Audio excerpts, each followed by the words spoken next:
Tozobondela, Nzambe tata merci. Pour to bandi fête na pokwa lelo vendredi. Tokokoba nango lobby samedi et tokoclôturer yango dimanche. Na yebi ke ezatan ya orientation pour na ba jeune belé. Ezatan ya bénédiction. L'eau les ala kofungwama. L'œuvre ya ennemi Satan na bengani yango ekene mosika na kombo na Yesu. To pamboli ngonga oyo. Nous avons ainsi prié. Amen. Fan de Sikozali. Sokoza na fiancé nzamba pambola bino bokoma na libala. Sokoza na fiancé te ngana ndimiki après makambo oyo lipamboli ya fiancé epesa melio. Alléluia. Gloire à Dieu.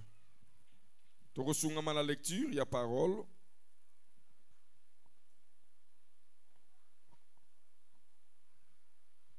Si la bis ezali et salami kitoko o garde yango et kosunga yo mingi et kote kama 3000 francs au mona frère nabiso aji akofana nango na sima 3000 francs somba yango oza nango otangaka connaissance oyo kosunga yo ote ya pende ko mususu o partager na epe connaissance oyo et lobby okomi pe mukolo po tozonga simate tokolaka okoki pe ko encadrer ba jeune mususu nzinga na yo. Amen. Merci.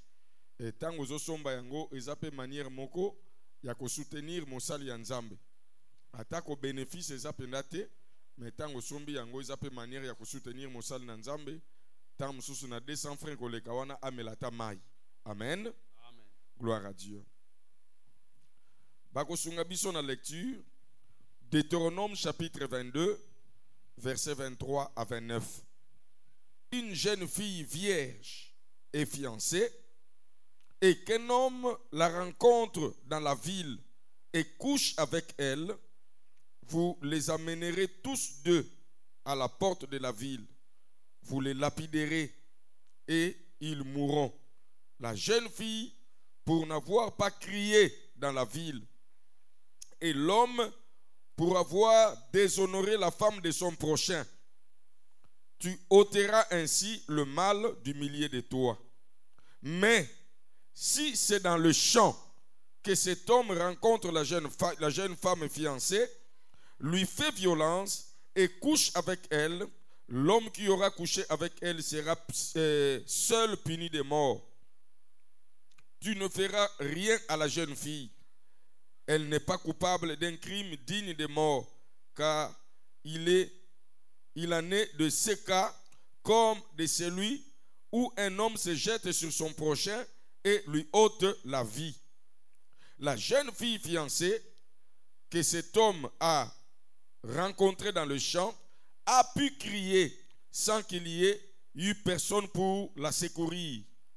Si un homme rencontre une jeune fille vierge non fiancée, lui fait violence et couche avec elle, et qu'on vienne à les surprendre, l'homme qui aura couché avec elle donnera au père de la jeune fille 50 cycles d'argent. Et parce qu'il a déshonoré, il la prendra pour femme, et il ne pourra pas la renvoyer tant qu'il vivra. Amen. Le fiançailles. Pourquoi le fiançailles et comment le vivre? Amen. O ezoko intéressé biso ezali fiançailles. Fiançailles. Bien aimé, fiançailles ezata moko charmant. Amen. Est-ce que tant nazolo ba charmant ozo comprendre? Et loko ezalaka na charme elengi kitoko. Tant ya fiançailles. Ozu fiancé na yo mon frère. Ma soeur ozu fiancé na yo.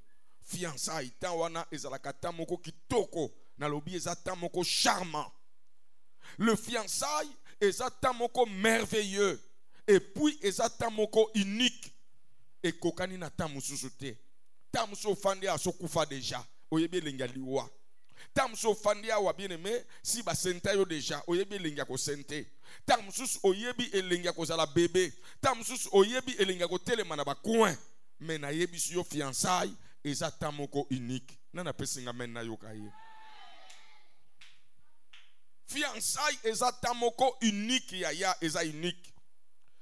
Fiançailles eza période moko précieuse ya kitoko, période moko lokumu à ne pas rater. Fiançailles eza période moko précieuse oyo mutu nyonso na vie akoki ko rater te. Nzamba sala yo grâce bien-aimé o rater fiançailles te. Eza pena batu barataka fiançailles. Osali fiançailles te botele mekai na coin accident keche tout na moto nda limu bando vimba. Baketi kayo mbala moko o rater fiançailles. Nga na ibiso fiançailles eza période moko précieuse à ne pas rater. Ndengo tie matambe awa nzambe oya sunga kanga na vivre fiançailles asunga pe yo o rater fiançailles te. Milimo wana o basala ki plan ya ba sorcier na quartier na venu na biso o te bandoki ya côté ya mama basangana ki ba sente yo ba plan wana ngai pasteur Levi na déclaré yango nul essence fait na kombo na Yesu. Fiançailles atamoko kitoko précieuse à ne pas rater. T'as la voisin yebisa mon frère rater nyonso me ko rater fiançailles te. Amen. Fiançailles est caractérisé par les approches et les attachements de deux êtres qui s'aiment. Pourquoi nazolo bakeza période moko précieuse ma sœur Linette? Pourquoi nazolo bakeza période moko ko raté te? Pour caractéristique ya fiançailles, ezali période moko eza caractérisé na approche na attachement ya batumi bale oyo bazolingana. Loba amen. Alléluia. Alléluia te. Alléluia te. Tikanan o. Nga nalingi ser krendi. Nalingi ser krendi. Siko na fiançailles eloko ni yokomona. Nga na ser krendi attachement ko kangama. Et puis ba proche.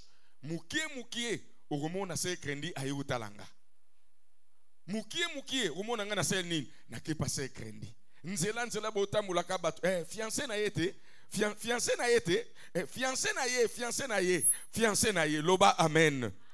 Et loko nina malamu na mukili, soke zate kozala pembeni ya moto oyo.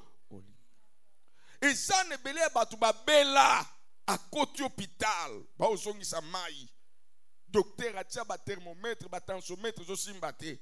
Mais so ba biseka ka boba ye ala muki maladi sili. Boyoka non makambo wana te. Donc maladie obela eza pena maladie te mais ça maladie qui si nango eza kaka présence muto osala nini.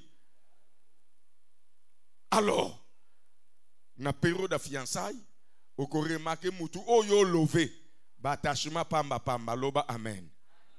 Ba proche kokuta na pamba et puis kozala pamba yangwane comme ça fiançailles période moko précieuse loba amen.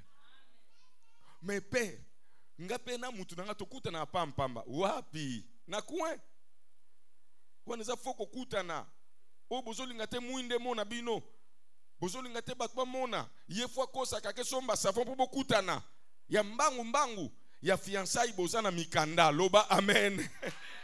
Bozana mikanda donc tata na bango yebi ke bozana yo moya silika bazana ye likamute.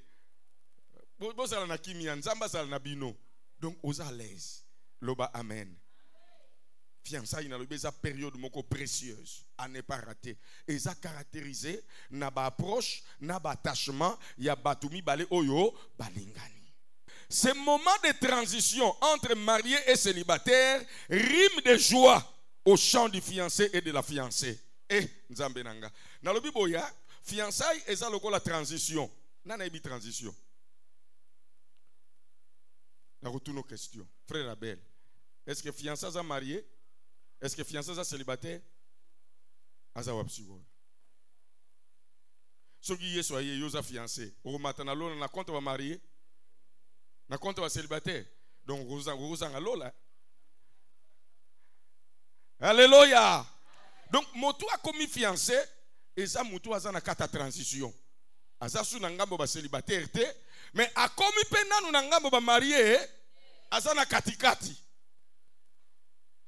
Ana katikati. Ana transition. Donc, yé célibat, lobikuna na kokoma marié. Asa na transition. Tolobi, moment wana ya transition entre marié na célibataire, et ça moment moko o erimaka na joie. Donc, refrain ya fiançailles ezalaka esengo na esengo. Alléluia. Donc, rime, o ezongaka, refrain o ezongaka na moment fiançailles, ezalaka joie. Oyoka kana ndaku na bino, ah, za pas fiancé na ye. Oyoka kuna, babima ki na fiancé na ye. Le chant du fiancé et de la fiancée. Plein de bonheur et de bonnes choses. Les fiançailles sont irremplaçables et immanquables. Bien-aimés fiançailles, c'est un moment plein de bonheur et de bonnes choses. Na yebite biloko mwasi na nga lia na on assemblée na fiançailles soka reçoit ngo lisusu. Film fiançailles eza irremplaçable, pe fiançailles eza immanquable. Okoki ko manquer yango te. Na kopeso penda ba preuve ndenge nazo ko avancer. Na kopeso ba preuve. Fiançailles eza période moko ya préparation mentale. Bien mengai toke to sali prédote vient na biso wana kufa pe ya son âme via le ber albi petit siko to kende. Masanga yangoyo ezalaka je crois 14 casiers, 13 ou 14 casiers. Enveloppe prédote yangoyo toujours kende sikoyo. Olobini toujours momi mbala moko to ya na ye. No kokate. Alléluia. Mentalement nazaki na on préparer ta ko vivre na mwasi. Labite faut botike na nkuna. Faut ko tike na nkuna to bunda ne ti to ke bala ye. Mais tangu na sangisa ki biloko ko bala na sangisi ba mbongo nyonso na koma ki siko na posa ya mwasi na ngasala nini. Aya, mentalement. Alléluia. Bien mais eloko na mental na yo ezate. Eza passe pour vivre yango. Eza passe pour koka yango. Fiançailles eza période de préparation mentale. Donc tant que vous vivre na kata fiançailles yo ko remarquer loko moko bandoleka na esprit na yo que o lalo la moki Josiane nazalaka na mutu moko. Dans quelques mois, peut-être dans une année, dans 2 ans, ceux qui nous ont biso na revivre sunga moko te meto koma mibale. Mentalement, osa déjà qu'on se préparer. Et ça différent na accident. Yo monta la ka accident. Na prépare déjà que nous ça l'accident na kimbuta. Azali nous vit que nous ça l'accident si vous fona même ma bombe léopard. Si on a tout un bon amassé. Azali ou qu'on remarque même carte électeur abimi nangote. Akuwa yiwana boku motelenga azalaka wapi po eza accident. Mais muto ya obima a se préparer ki a kozwa nyonso na place. Amen. C'est même sa raison d'être et son but. Car vivre ensemble côte à côte n'est pas chose facile et exige une préparation sans laquelle on a moins de chances de réussir son parcours marital. Bien aimé, peut-être eza biloko ba ibisaka yo te. Vivre côte à côte, bokote na ndako libala na mwasi, c'est la chose la plus difficile o ezalaka na mokili. Soko moni ba pasteur, ba sali nzamba zo divorcer. Ba apôtre, ba prophète, malgré au pesa masakoli. Na omono na chambre d'hôtel, caleçon lati ya rouge, chambre za numéro 26, mais akoka ko fana na mwasi te ba divorça. Soko moni ya ba président, ba homme politique ba divorça, ba nganga kisi ba divorça. Soko moni ba to mayele ba savant kutu bango ba savant ba kokarabasi te. Ba o divorcer, c'est que vivre côte à côte, moi si na mobali, c'est la chose la plus difficile ou ezala kana mukili. Na ebi ko ndimanga te. Po yo mona abord moko sexe. Ah, periem tana bord, c'est la difficile neni. Et comme na matin moko boy bord, moi epé sabino solution, ça. Vivre côte à côte. L'homme à côté de la femme à côté de l'homme dans le mariage, c'est la chose la plus difficile et sengaka mutu azala préparer. Pesangai amen. Nalingi ce qu'on a tout na question. Nansi ce qu'on nous pesanga raison malam. Posons-nous cette question. Combien de filles engrossées et laissées à la belle famille pour mariage paresseux finissent en mariage avec le même garçon? Combien de jeunes filles o batie zemi baketi ka na famille mubali babenga ngo mariage paresseux libala ya komeka soke simbi babali yeso pe simbita zongi. Combien de filles yo batika na mabala nengwana? Ba garçon ba sentaka bango babala bango na vie. Probabilité cause à la combien? Na lingine na obo kanisa na veni na bino. Kanisa na famille na bino o batiki la bino bobala combien? Sur 5 cause à la 20. Merci. 20% kaka ba fille batika bango babala bango. Nana ko pesa nga probabilité mususu. Est-ce que vous comprenez ma kamna lobby? Ba sente yaya, ba ketika ye. Combien oyo babala bango kaka na ba même famille ba senta bango? Combien? On a même 20 de nous avons douté nango hein. 20 est belé hein? Hein? 7 hein? 5. Alléluia. Oyebi pourquoi? Oko remarqué baba sente ye. Bako telema na kuwa na mulili masolo. Jeune fille ako kima même ndako pona garçon. Bakati yesu ki malandaka garçon. Mais so bati ezemi ake kota kaka. Bimana finanga faux petit, faux momi. Koso ane komi pamba et en fin de compte vous remarquez tant kaka boti bazongi ici. Oyebi pourquoi? Ces garçons et ces jeunes filles bazaranata ko se préparer mentalement. Alléluia.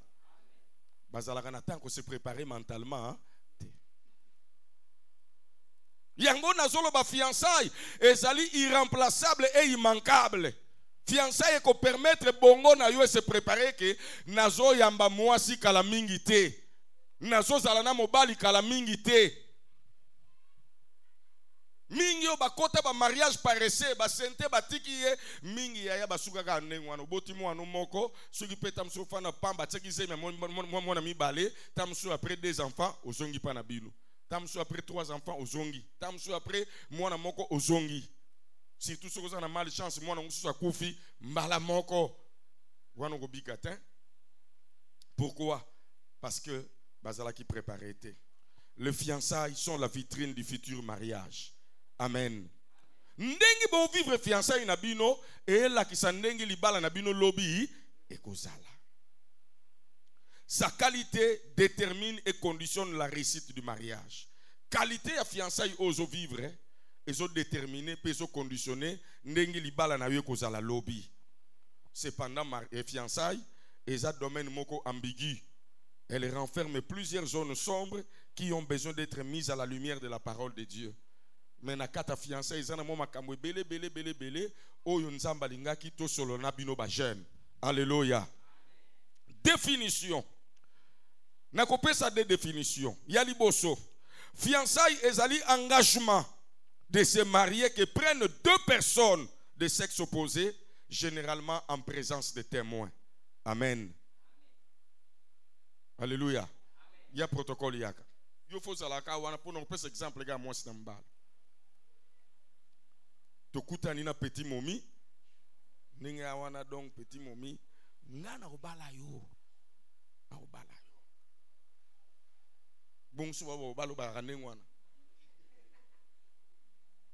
fo bukana comme lokuta wana ngana obala yo donc yo na mère à palin donc la mère de mes enfants.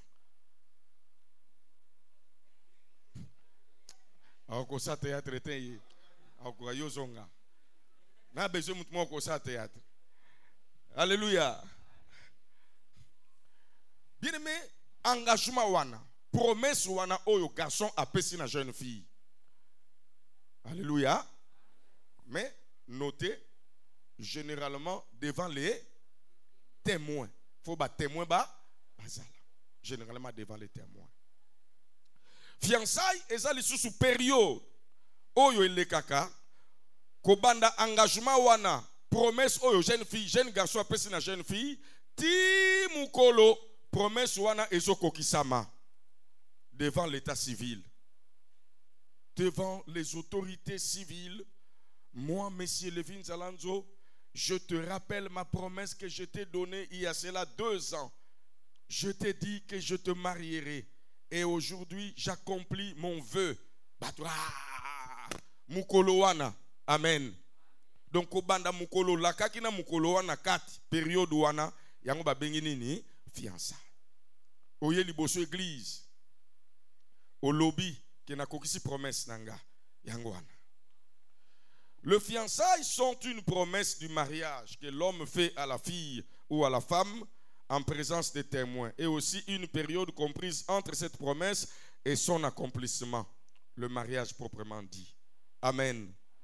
Et l'autre a compliqué la définition exacte, tout le monde doit comprendre. Mais la définition nous fait comprendre des choses. Yaliboso, on ne parle de fiançailles que quand il y a promesse du mariage. Nalingina fungu la définition. Pour yana mutu musu azawa, ye ana fiancé te, azana chéri, mais ya konfondarango. O te fiancé nanga. Lelo nalingina sunga yo. Balobi la ka fiançailles kaka sika promesse libala. Bon. Toujours sungana. Tuni langa voisin. Siko o yozana ye a prometa o libala.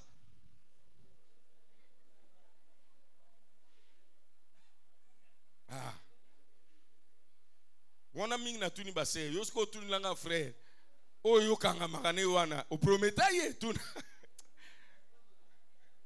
Opi kumisa nzame po asawa te. E o asawa mondi jodan denga dongoli yo wana a comprendre que o lexe balobi la ka fiançailles esika promesse nini ya mariage ezali.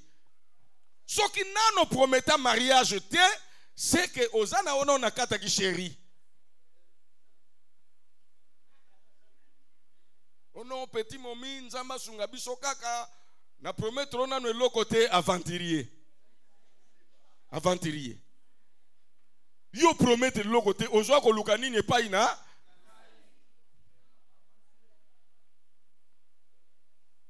ce qui promet ses athées, ce qui promet ses athées, la ka ezate, c'est que fiançailles peut ezate.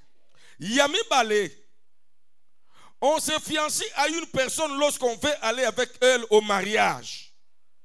Ma soeur, au kondima ke oui ako ma fiancée nanga, tango oza d'accord ke ngai pe nandimi elako pesinga. Nandimi ngai Suzanne kokenena yotina na libala. Et ça te frère sali promesse de malamu, mais yo muto yoki yango o talela na yo. Mabale koma pasi ye lokola ye liboso, eza lokola biba tsaki ya léopard premier mi-temps. Ba négliger yango te po ko sunga na deuxième mi-temps. Mais na deuxième mi-temps kutena mutu mususu, Soko Monique yete tika ye. Alléluia. Tango ndimi ke ye aza fiancé nanga. Que moi je suis d'accord et prête ya kokenena garçon oyo tina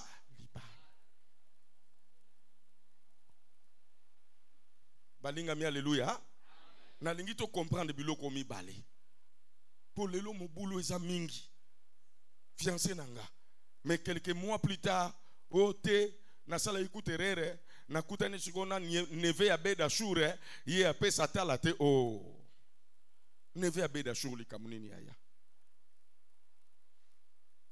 Neve abeda shur sous li kamunini. Soki on a d'accord ko kenena garçon wana tina mariage te kondi ma promesse na ye te. Tango ndimi ke batele miso liboso batu ba mona na famille ke ye fiancé nanga et lakisi ke oza d'accord ya ko kenena ye tina na libala. Merci. C'est que les fiançailles ne sont pas. Elles ne sont pas une période de test entre les fiancés. Jeune na lingito sungana. Boma makanisi wana. Fiancé eza période de test te. Test de démission na bonsomi. Soko zui okoti. Soko zui te olongwe. Pour na batu musu yebi fiancé eza période de test. Na otalela ye. Soko simbi to balani. Soko simbi te. Yebisande komakam na zote ya rappelé wa beza période de test te. Isa test a vedruna te. Fiancé isa test na bonsomi te. Isa test na campus te. Que tout ça non test. Soki na ndeko na bisa akoti vedruna. Akoti te. Nanu basali ti batali nanu te. Ah to yebite total na soki a jui akoti. Soki a jui te. Fiancé isa ndengwana te. Alléluia. Alléluia. Est-ce que vous comprenez bien ma kamnazoloba? Fiançailles est la période de test été. Est la période de test raté. Ya kotale la mutute. Bon, mon la fille n'a pas convaincu n'a été mais na fiancé n'a nous pour Natal la erreur. Erreur. One is a erreur. Fiançailles batale la raté. Est a test été qui n'a pas testé ceux qui OK tokei ceux qui fiançailles est a nengonate. Oui, n'a pas autant reposer ma question. Pour ne bibilo que belé sur le kana mutuna yo mais toza poto solo la to sungana loba amen. Et loko nyonso muta sali na ba base moko sûr et me mara toujours bénédiction.